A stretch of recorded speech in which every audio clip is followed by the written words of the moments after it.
apostate, apostle. It's kind of like a palindrome. Hey there, everybody. I'm sure you're all familiar with the concept of dogma as it relates to religion. We look at the believers of other traditions and we pity them for their dogma, so obviously silly. What we often fail to realize is that nearly all dogma is silly and it isn't limited to theists. Dictionary.com shows us that dogma is a noun, meaning a system of principles or tenets as of a church, a specific tenet or doctrine authoritatively laid down as by a church, prescribed doctrine, or a settled or established opinion, belief, or principle.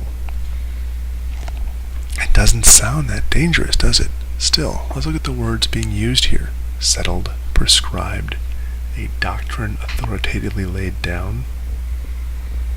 Dogma represents things which are not up for debate.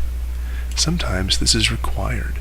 In military circumstances or other venues where life is on the line, say surgery, things must be done in a certain way. Soldiers must obey their leaders or the army will fail. However, outside of these urgent life or death situations, there is more time to think. We can look and be sure we are taking the correct action for the correct reason. It is obvious how this word gets tied to religion.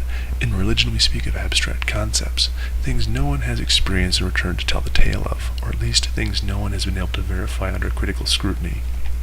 In this arena, much is taken on faith, and believers often believe simply because they were told. But what about atheism? Dogma applies to atheism in exactly the same sort of way it applies to everything. Sometimes you need it, but it usually represents a lack of critical thinking. As humans, we tend towards classical logic, where the answer to any question is either right or wrong. As we work to make sense of the world, we try to accumulate as many of the right answers as we can. The problem with this noble intention is that by reducing things to black or white, good or bad scenarios, we limit our options and narrow our thinking. There are very few absolutes in life. When ideas are considered right, we fortify them. We become certain about them. Our ideas take on the aspects of a castle. Castles have a lot going for them. They are sheltered from the elements, in this case, questions about beliefs. They are defensible and often intimidate potential aggressors before a battle begins. Unfortunately, when you are in a castle, everyone asking about the design or pointing out flaws starts to look like this.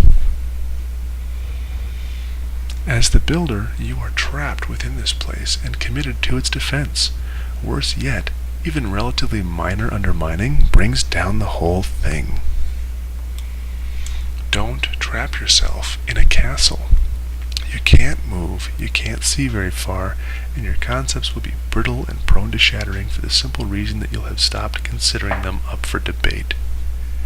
Instead, wear your ideas like a good coat or a sturdy set of hiking boots, and learn to be comfortable roaming the great gray lands of our shared intellectual and ethical landscape. Once you get used to being without your walls, you'll realize how confined you were. As an added bonus, when someone points out there's a hole in your coat, you can take an honest look and either explain to them that you need the hole on top to get your head out, or thank them for explaining why you keep getting wet and trade up to a coat that works better.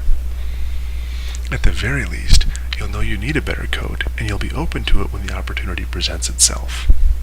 When your ideas are treasured, only so long as they keep you warm and dry, or help you get where you are going, you will no longer see comments on them as a personal attack. Instead, you will welcome the input of your fellow hikers, either as a chance to show them how great your coat is, or the even better chance to fix any problems you haven't worked out yet. Remember, no coat is perfect, but we all should have one handy. Castles, on the other hand, are positively medieval.